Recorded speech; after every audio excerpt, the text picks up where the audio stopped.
Good morning, everyone, and welcome to another 50 Acres Academy webinar. I am coming to you today from Melbourne, where I'm down with some clients in the last couple of days. It's sort of overcast and rainy, but it's nice. Certainly interesting staying in the centre of the city here rather than out on my farm, which is a lot more quiet. But nonetheless, it's been a fun couple of days.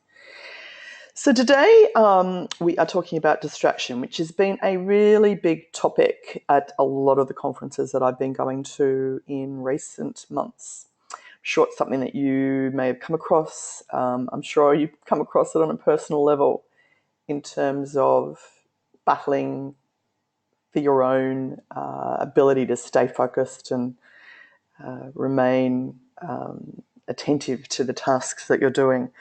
It really does have a big flow-on effect, I think, in terms of what we do and how we work, but moreover in terms of how we might communicate to people in this age of distraction. So that's what we're going to talk about today. Really, I suppose, some of the backstory to that, and also more than that, thinking about how we can respond to that with some practical ways of dealing with that. Now, as usual, for people who are usually on the webinars, we can take questions throughout the webinar. If you just want to pop something into the box, and we will get to them as we progress. So we will just kick off. But it's a really interesting topic, and I'll have some really interesting suggestions in terms of further reading that you can do. So are you paying attention? Now, I'm hoping people weren't offended by my request, my invitation for this webinar. Of course, I haven't got a body piercing.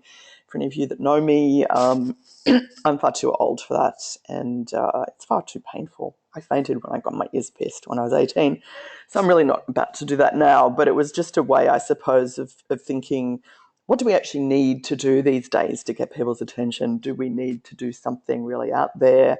Are there more subtle ways of doing it? And what are the constraints and the pressures that people are under in terms of trying to, give us some of their attention? How do we get that?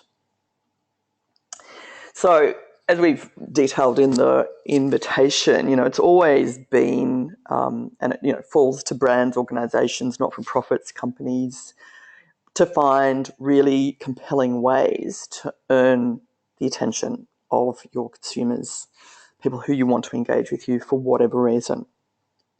So, in this new world of overload, a whole lot of platforms and channels and never-ending apps and everything else, via PR advertising, channels such as PR and advertising have given way to a lot of fluid networks, and audiences are now participants in a whole lot of conversations that they drive themselves. If you think about the ways in which you seek information before you purchase something, I'm old enough to remember the days where I just went into a shop and I purchased something. I might have asked a sales assistant for some advice about, do I want that toaster or do I want this toaster? Well, hands up virtually those of you who, before you make a major consumer decision, even a minor consumer decision like what coffee shop to go to up the road, or in a new place, you engage in or observe consumer-driven conversations, and it's what everyone is doing these days. So I think we need to take a new course of action for brands and organisations, and a new approach to exploit the really huge opportunities for innovative PR and engagement. I was at a conference recently where it was the Umbrella Conference in Sydney, and there was a really interesting, was a number of people there was presenting on this topic, but one of the, the sort of stats that were provided was that really, if you look at the stats for advertising, mainstream advertising, they are really bottoming out, because no longer can we as accurately predict that if we put in a full-page ad in the Canberra Times or the Age or the Sydney Morning Herald or the Australian, we're going to get X activity, or we're going to get Y, take up in terms of sales or whatever it is, because audiences are so dispersed. And so, mainstream advertising in magazines, print, and a plethora of other platforms is really diminishing. And what a number of the keynote speakers at Mumbrella argued is that there's never really been a better time for innovating experiential and, sort of new ideas in terms of public relations and engagement, if you want to call it.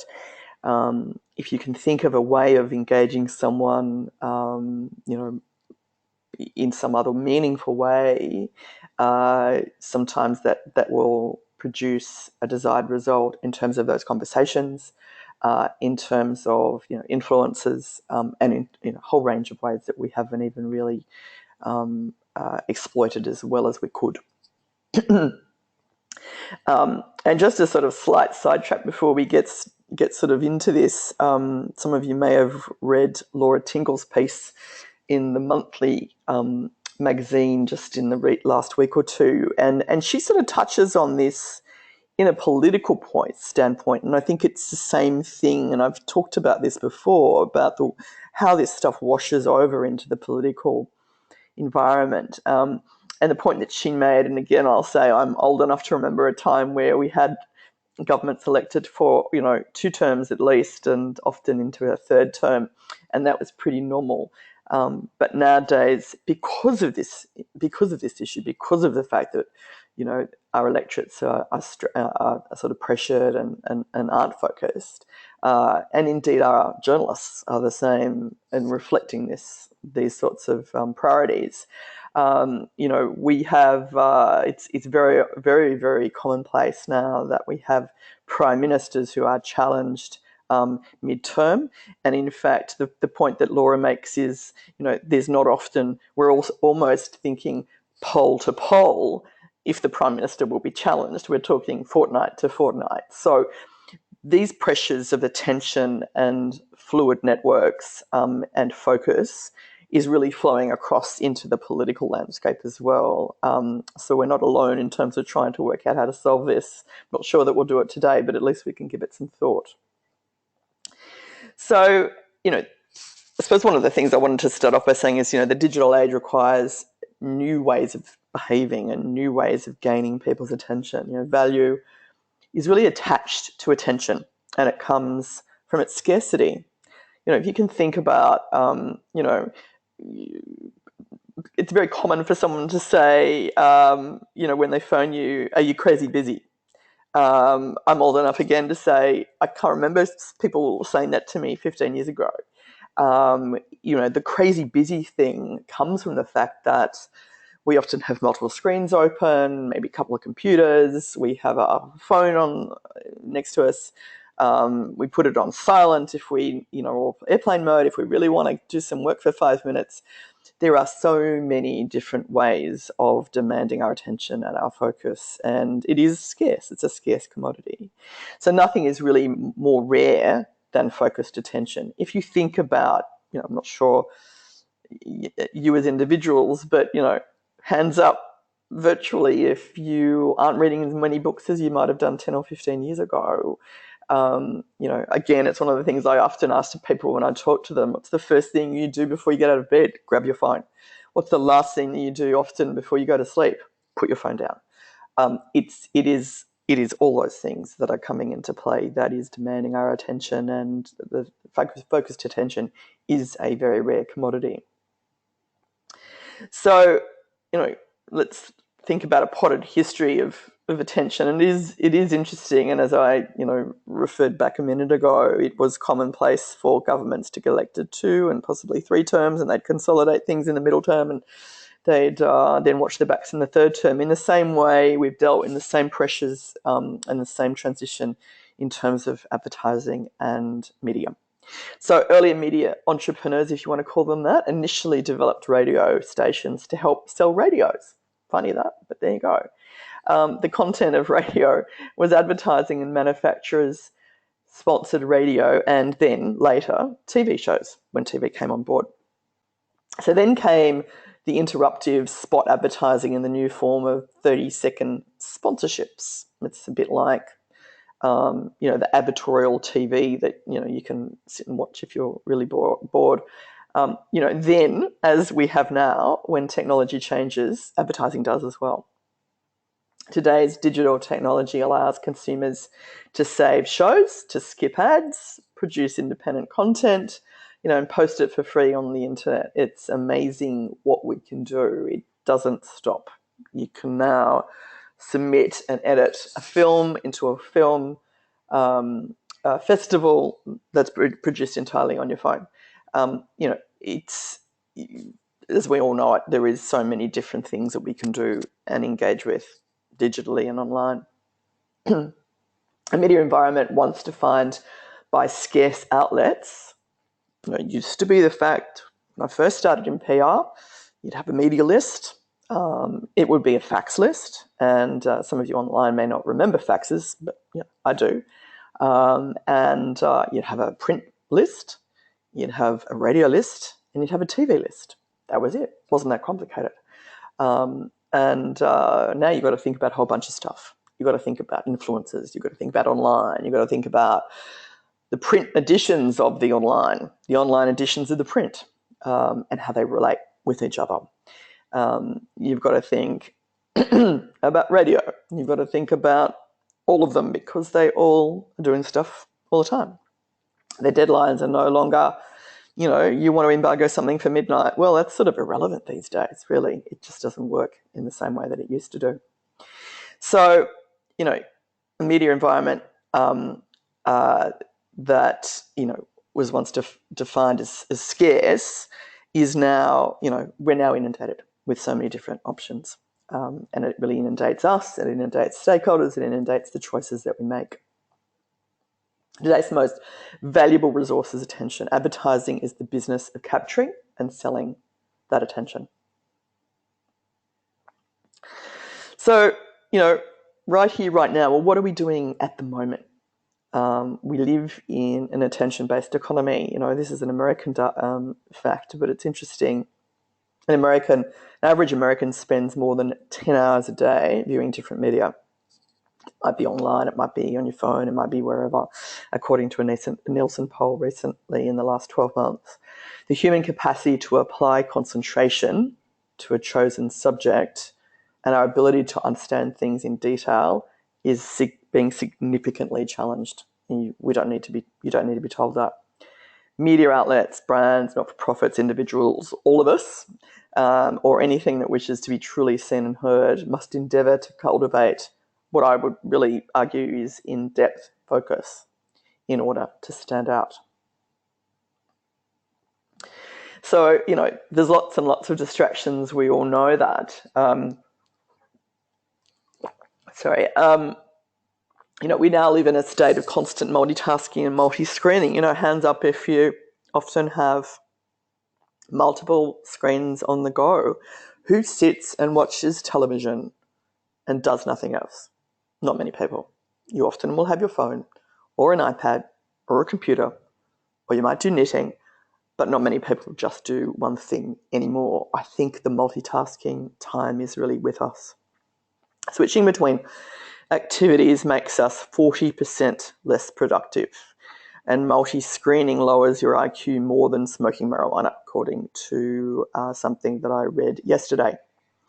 Accusations of concentration deficiency have been levelled at younger generations as they spend more time multi-streaming and living online. Some 11% of Generation Z are thought to have ADHD, by sort of medical defined ADHD. You probably recall that Microsoft caused a real sensation in 2015 when it revealed that millennials had an 8-second average attention span, 1 second shorter than that of a goldfish. That's a stat I recall very vividly. It puts your goldfish into a whole different perspective, really, doesn't it, in terms of your kids and your goldfish. So, we don't need to be told this stuff. We know that this is a pressure on us. We know that we're doing this. What's really interesting, and there's so much debate at the moment about what we can do about it. there's lots of, people, psychologists, apps, stuff that you can apply to your computer that allows you to focus, that allows you to block out time, that tells you how much time you've spent. I don't know. It'd be interesting to know if anyone's tried any of those platforms or apps. I've sort of tossed them around, played with them on the edges, haven't really found anything that I think is extraordinary. I suppose that's because I'm too distracted.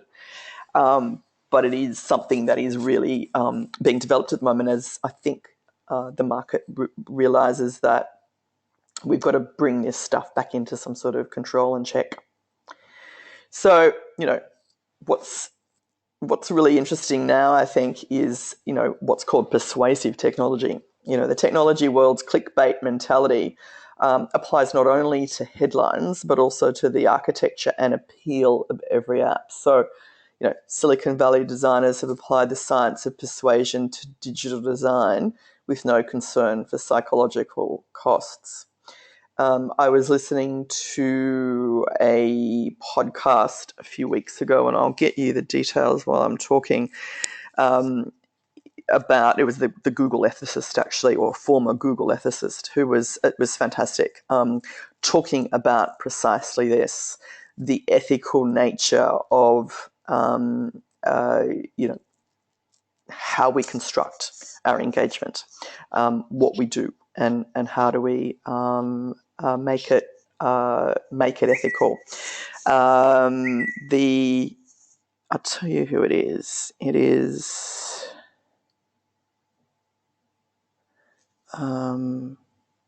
It was a guy called Tristan Harris on a podcast called Waking Up with Sam Harris, who's a philosopher and sort of technology ethicist. Waking Up with Sam Harris is the podcast, and the former Google ethicist was a guy called Tristan, or he pronounces it Tristan Harris. He's also got a TED Talk, which is really interesting, and he's talking about, he calls it the arms race for human attention, and it's a really interesting listen if people are wanting to take this a bit further. So, our digital addiction is being built into the systems of society on an inescapable scale. For marketers and brand managers, our remit is clear. We must master both the shiny and the substantial, says Kevin King, Global Practice Chairman of Edelman Digital, and you probably know Edelman. So,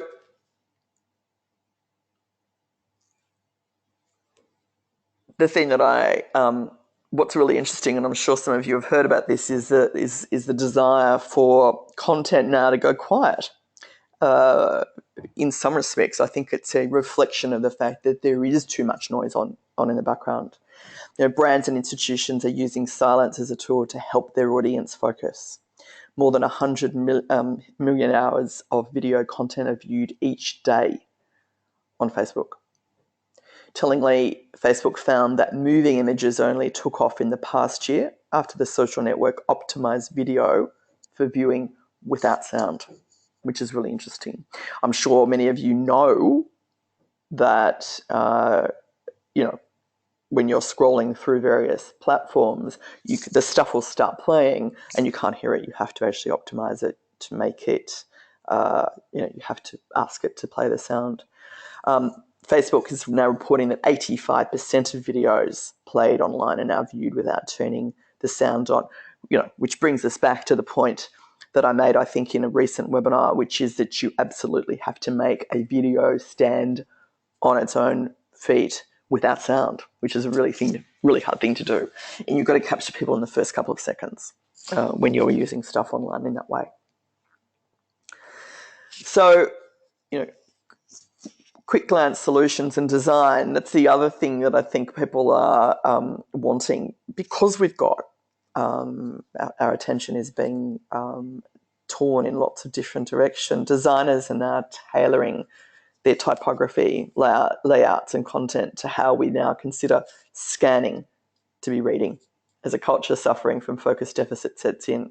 So, rather than reading stuff, we are, it's a bit like Twitter. We sit there and scan it for whatever it is we're looking for. We scan through Facebook. We don't necessarily touch down and read it. It's a bit like Walid Ali once said a couple of years ago. We're sort of seeing stuff in little tiny M&Ms of morsels of stuff. There is a move, and it's interesting, to that long form reading when we are now, realizing, I suppose, that our brain is starting to atrophy and that we're losing the ability to read and focus. I think people are now going back and thinking, how can I slow down? Do I need to meditate? Do I need to start yoga? Or should I just pick up a book? But how do I do that? It's a really interesting thing, but there is more and more talk about this out there as well. Agencies are now researching how to improve the design and topography of interfaces for a quick glance audience. That's still starting, and this is, I suppose, where we get to the ethical dilemmas, and that's why I would urge you, if you're interested in this topic, to go and listen to Tristan Harris, either on that podcast or on his TED Talk. We read information on smartphones, wearable devices, car displays, adverts in short bursts hundreds of times a day. And as we know that, I was listening to something on Frank Kelly, I think yesterday. It was, we're now checking our phones, up over 200, 250 times a day, most of us. And that in and of itself is a time-wasting, focus deprivation exercise in itself.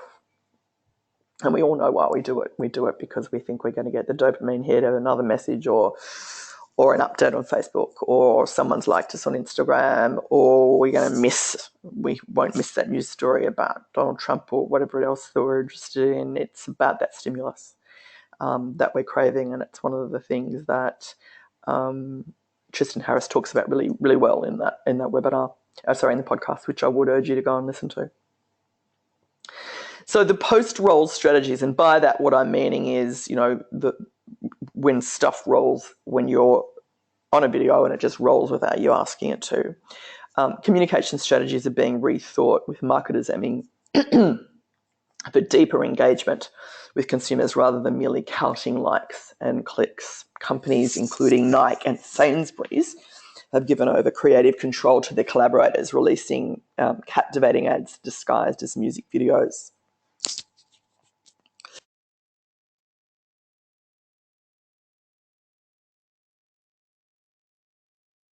Had to get a bit of water. A great story can still grab an audience, even the fact that we have the skip button notwithstanding. We do have to work at it, though, I think, to make sure that we do captivate people's attention. So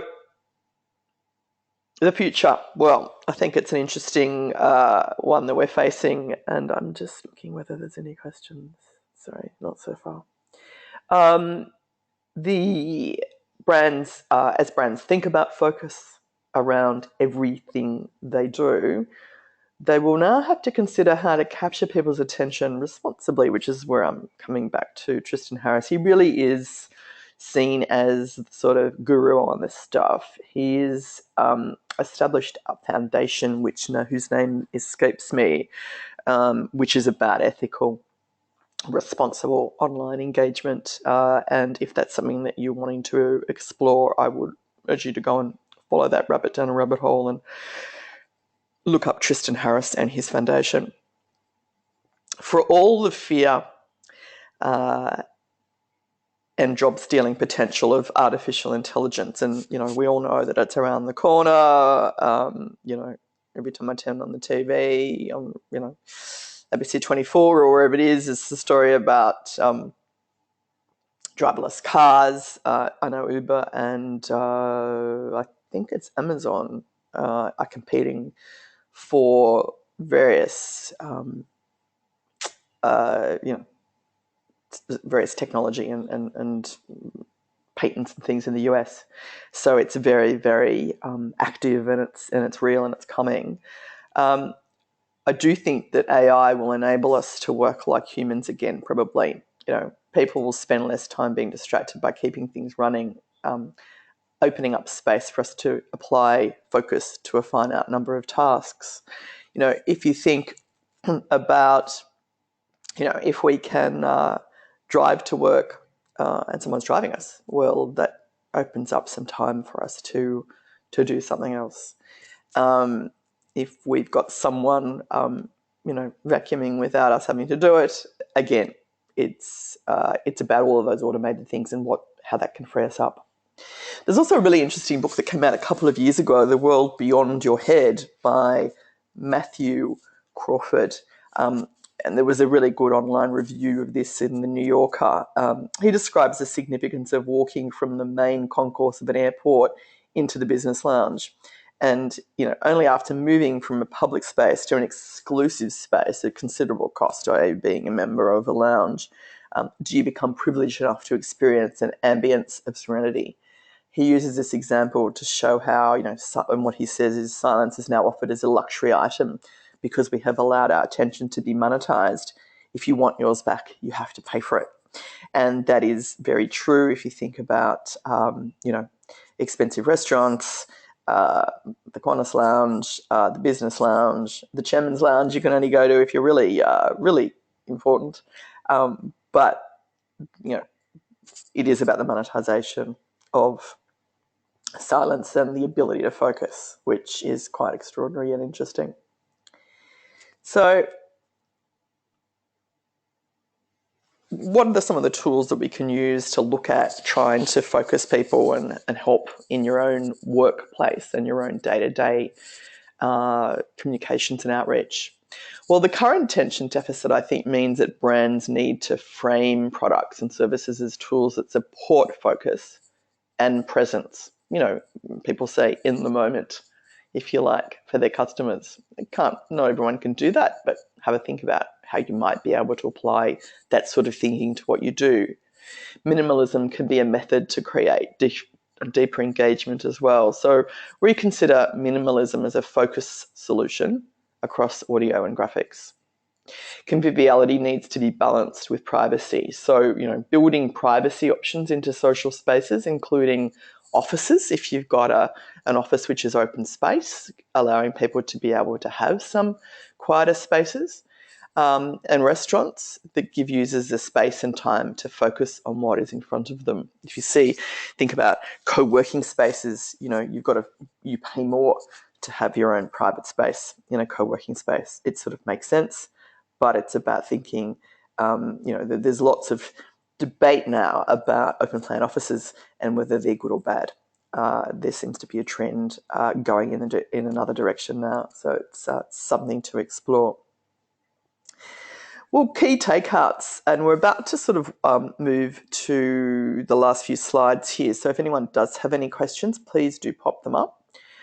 In terms of key takeouts here, I think, in the digital age, I think we need to really deliver a message that thanks our readers or the people that are our consumers or our stakeholders for the attention when they do give us their attention. People want brands or not-for-profits, organisations, government agencies to provide a meaningful story that creates a sense of community and identity. Market research, can be really misleading. People don't necessarily know why they behave the way they do. I mean, it's pretty easy to know, how we've got there. We find this little phone fascinating, this little computer in our hands fascinating, that we can just grab stuff and we can find anything in almost a second. But really, there's lots and lots of theories about why people do stuff, but quite honestly, who knows why you decide to click on the 6 apps that you use most of the time. Relationships must drive advertising and engagement. We need to engage people and treat them as more than metrics. So it's about trying to work out, how you can engage people, how you can get them to pause, how you can get them to talk to you, rather than just saying, we want clicks, we want them to talk to us, is, I think, more of the mantra. Someone's just asking a question, just bear with me a second. Someone's asking, in my experience in the digital age, what is the value of using printed as a disruptor to digital? Look, I think my view is use whatever's going to work.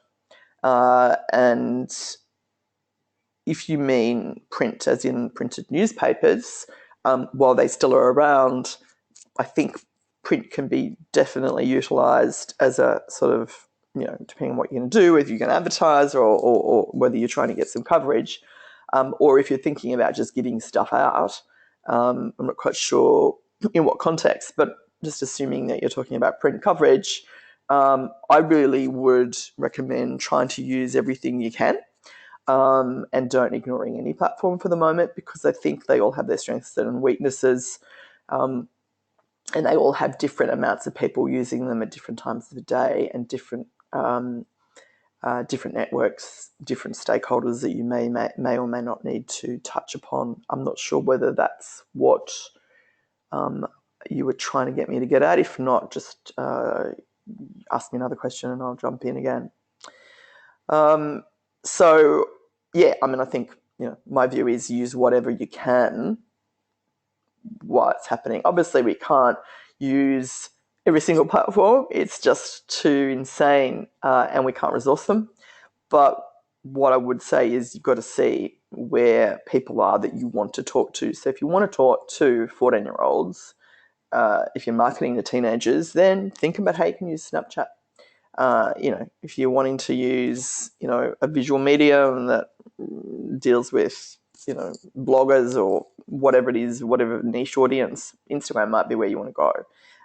If you want to go hit a large group of people and do some paid advertising, Facebook might be where you want to go. You might use all of those things in combination. So it's about thinking about how you utilize. If you've got a good story, by all means take it to the media, but you often and usually have to augment that by other methods. But it's about thinking about which ones you might use, but slowing it down so that people can actually talk to you, I think, is probably the takeout here. So that is the end of the webinar. If anyone's got any other questions, please do jump in. There'll be a recording of this up on the website. Our next webinar is on June the 27th, and where I'm going to try and really dig down and look at some of the latest digital and mobile tools and platforms. There's some really interesting stuff that we've been working with lately, that, combined as a whole bunch of tools can really reach a lot of people really fast. And I'm not talking about, it's usually about, paid campaigning tools and platforms, not always, but, combining them can really increase your impact and your reach. So that's what next month's going to be. And look forward to talking with you then. Now, someone just jumped in to clarify their question. The last question, I was asking more about the value of using direct marketing approaches rather than email. Oh, okay, you're talking about printed collateral. Look, I do think you can certainly use printed collateral if you're thinking about mailing things to people, which is what I'm thinking that you're saying. Yes, I think it needs to be different. It needs to be just not your standard document. Depends on who it is you're mailing to. But I think, again, probably using them in different ways. Using them to, something that will be interesting that might come through the mail, that will then allow someone to go and sort of do something, take some sort of action as a result of your touch point with them. I do think that it's useful. We use a lot of written cards. So we have, cards, and we actually write a handwritten note, and we'll often pop something in it. So we might send a tea towel, or we might send a card we use a lot of interesting different things. We've got a card that's a pop-out horse that stands up, and it's sort of cute, and it's a letterpress, really lovely handmade thing. We send a lot of handwritten cards out. That's what we do. We don't post things out that are not handwritten. And we find that's really effective. People are surprised to get something handwritten. It's a slower process. But, yes, I would send something out, but I would try and make it something that is a little bit interesting. And that might mean investing in some design or thinking about it before you do that, rather than just sort of a standard thing. can also send a letter. It really depends on who it is you're talking to, and you know your audience probably better than I do. So I hope that helps with that answer. So again, thanks so much for joining me today for this webinar, and I hope that's been interesting. It's really a fascinating area, this whole area about focus and attention. There's a lot of work on it about and thinking about it at the moment. I would urge you to go and listen to the Tristan Harris podcast on Waking Up with Sam Harris, which is a regular podcast that you can download from iTunes or wherever else you get your podcasts, or listening to his TED Talk. It's really interesting, and it takes some of these questions in a whole new sort of area, new direction. So thanks so much. Thanks again. And I hope everyone has a great day. And I look forward to joining me next month for the next webinar about campaigning tips and tricks. Thanks so much, everyone.